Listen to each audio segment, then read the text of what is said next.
Kasanyangan peace markers sa sumisip Basilan, gilaumang mas makapalig-on sa panaghiusa alang sa kalinaw ug kahusay sa probinsya sa Basilan. Ani report.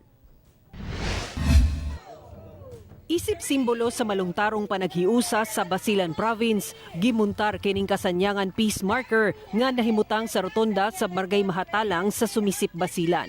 Sa maong marker, makita ang paglamano sa mga taga-Basilan ug sundalo ug sa ubos makita ang mga pusil sa mga kanhi rebelde nga gihatag ngadto sa mga sundalo dihang mitahan na sa sabakan sa gobyerno.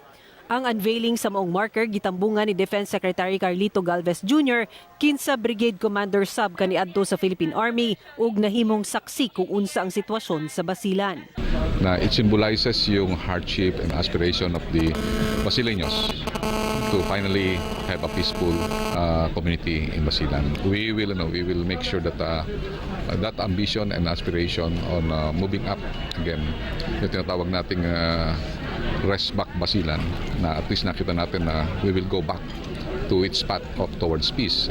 Ang lugar nga kaniadto gikonsiderang balwarte sa mga Abu Sayyaf Group ug daghang sundalo ang namatay tungod sa engkwentro, karon halapad nga kalsada na nga kabahin sa Basilan Circumferential Road. Gani kapin 5 ka batalyon sa sundalo ang gideploy sa lugar aron lang mahuman ang maong dalan. Daghang negosyo na sab ang natukod ug mibalik na ang mga residente sa ilang mga Pinoy-anan. Butang nga gipasalamatan sa provincial government sa Basilan. Pag pupunta ka ng Basilan, kakabahan ka. Pero ang difference ngayon, pag pupunta ka ng Basilan, masaya ka.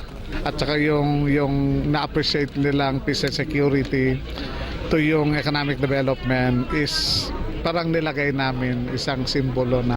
Malaumon si Secretary Galvez nga maratify na sa Senado ang balik-loob program alang sa mga kanhi miyembro sa Abu Sayyaf aron makatabang sab sa ilang kabanay.